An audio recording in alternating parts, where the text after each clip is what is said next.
Assalamualaikum warahmatullahi wabarakatuh. Jumpa lagi dengan Ibu Suhaila dalam pembelajaran matematika. Hari ini kita akan membahas tentang penjumlahan dan pengurangan pecahan desimal.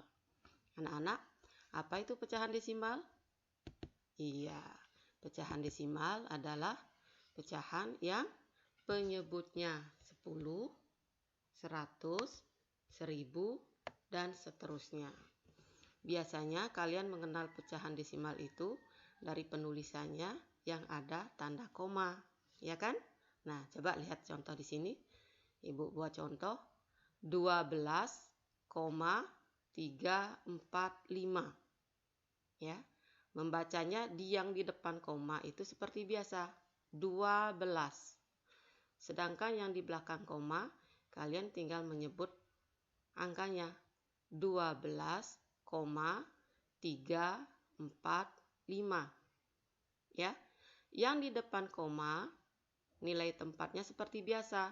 2 itu adalah satuan, 1 ini adalah puluhan. Jika ada bilangan di depannya itu adalah ratusan, ribuan, dan seterusnya.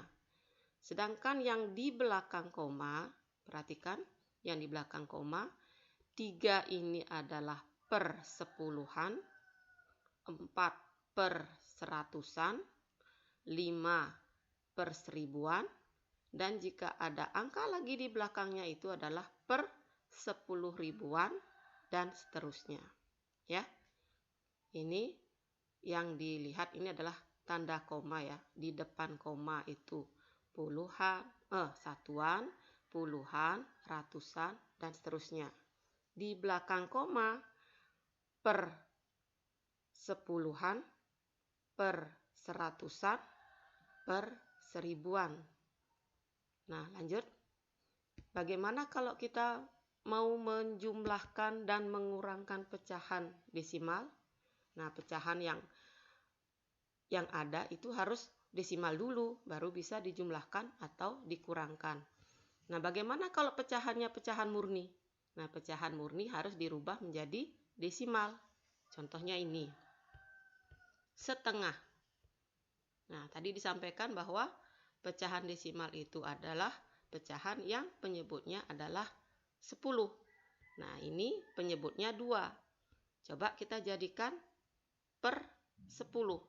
Ya, satuannya jadikan 10. Penyebutnya jadikan 10. Jadi 2 biar menjadi 10 harus dikalikan 5. Kalau penyebut dikalikan 5, maka pembilangnya juga dikalikan 5. Jadi 1 per 2 sama-sama dikalikan 5. 1 kali 5 sama dengan 5.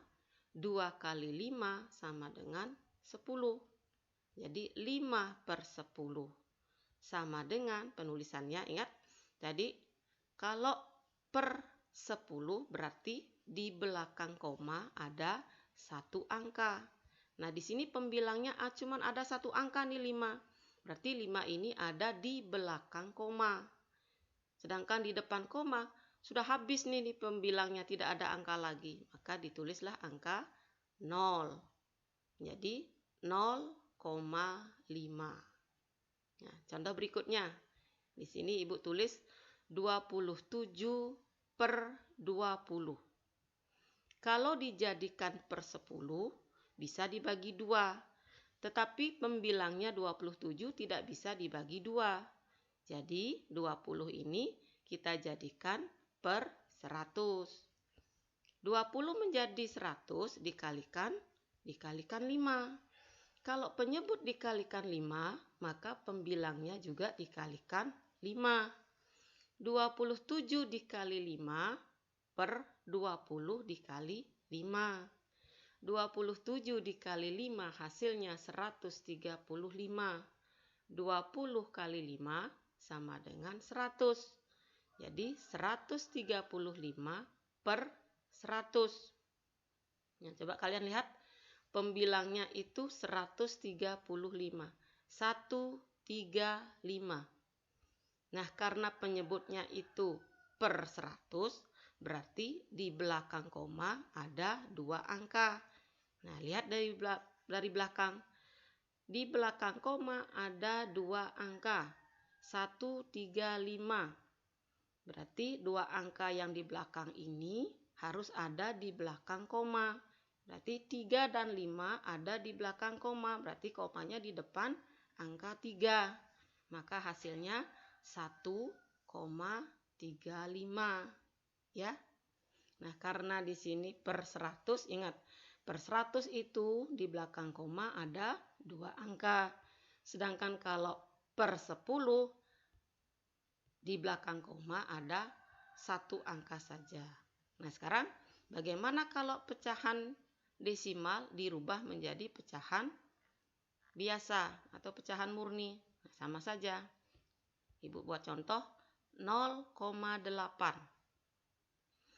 0,8. Di belakang koma itu ada 1 angka.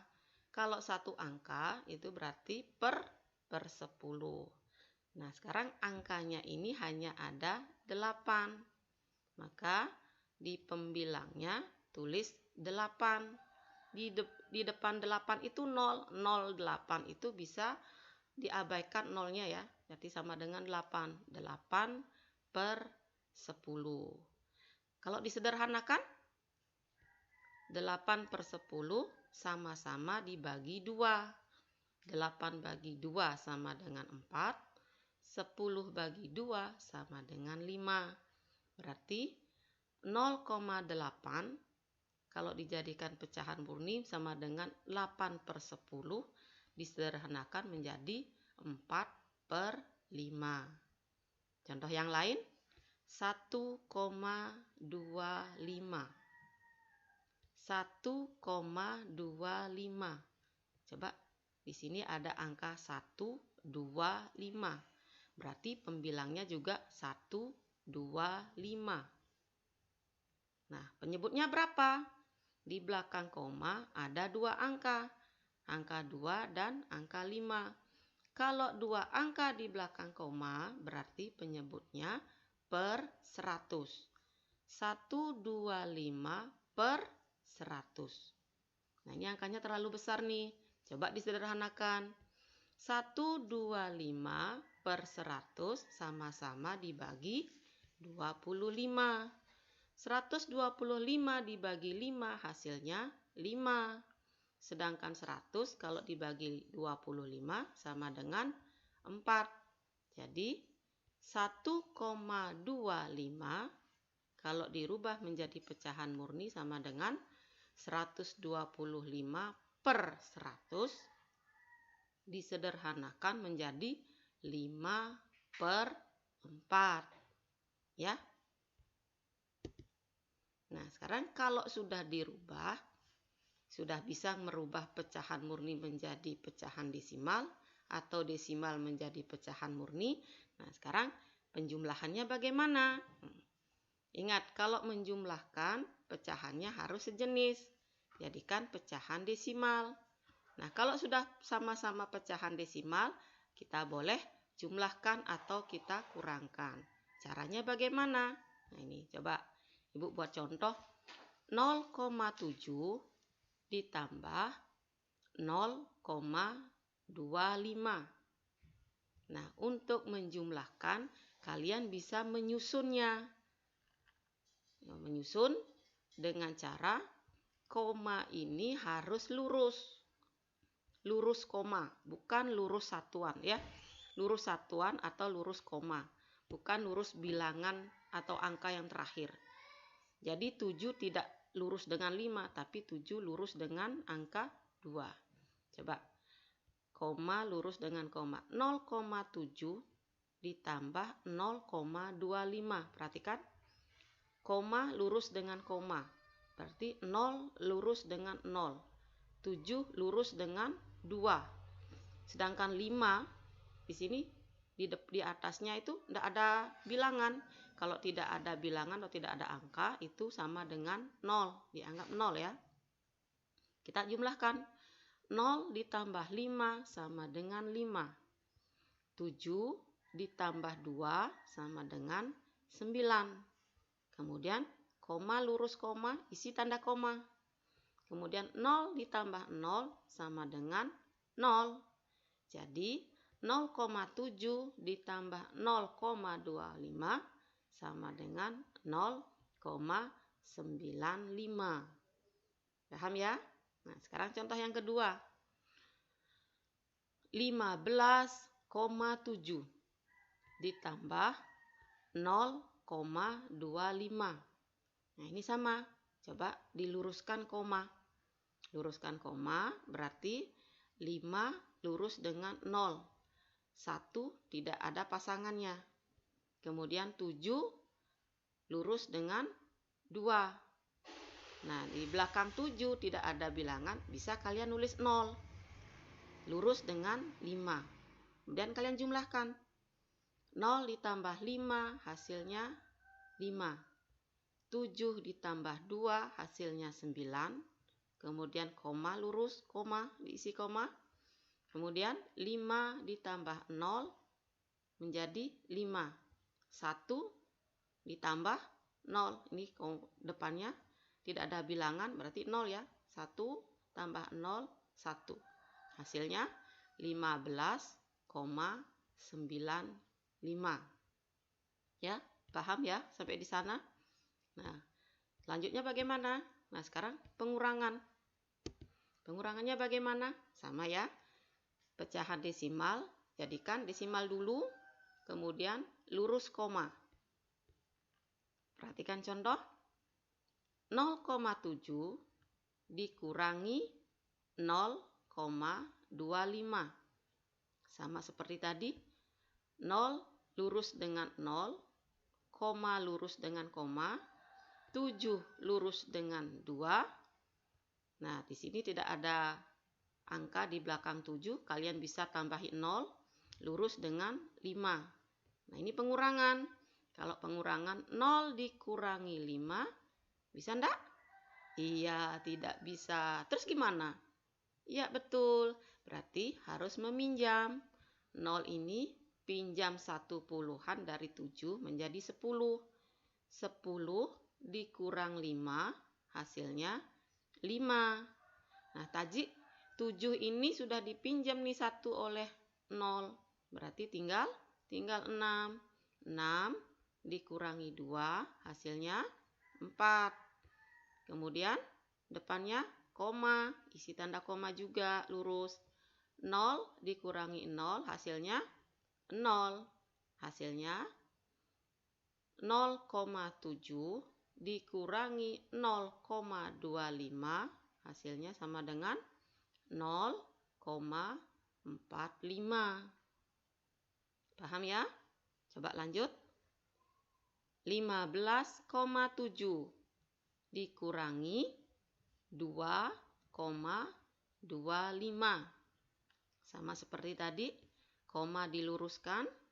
2 ini lurus dengan 5, 7 lurus dengan 2. Nah, 0 ini bisa ditambahkan 0, lurus dengan 5. Nah, ini tandanya kurang ya, bukan tambah. 0 dikurangi 5 sama dengan tidak bisa. Berarti harus meminjam. 0 pinjam 1 menjadi 10. Ya. 0 pinjam puluhan di 7, 1 puluhan menjadi 10 dikurangi 5, hasilnya 5. Nah, kemudian di sini tadi 7 dipinjam 1 tinggal 6. 6 dikurangi 2, hasilnya 4. Lurus koma, isi koma. Kemudian 5 dikurangi 2, hasilnya 3. Kemudian 1 dikurangi kosong. Nah, di sini anggap saja ada 0. 1 kurang 0 sama dengan 1. Hasilnya 13,45. Sampai di sini kalian paham ya penjumlahan dan pengurangan pecahan desimal. Ingat, untuk menjumlahkan dan mengurangkan harus disama-sama menjadi pecahan desimal dulu. Silahkan kalian rubah. Kalau pecahan murni atau masih pecahan campuran, dirubah dulu menjadi desimal, ya. Baru dijumlahkan atau dikurangkan. silahkan kalian menjumlahkan atau mengurangkan dengan cara disusun lurus koma, ya, komanya yang diluruskan. Paham ya sampai di sini? Ya, kalau begitu Ibu berikan tugas. Nah, silahkan kalian jadikan pecahan desimal dulu, baru dijumlahkan atau dikurangkan. Bisa ya? Kalau kurang paham, kalian bisa lihat contoh yang di atas. Oke, sampai di sini dulu. Terima kasih. Wassalamualaikum warahmatullahi wabarakatuh.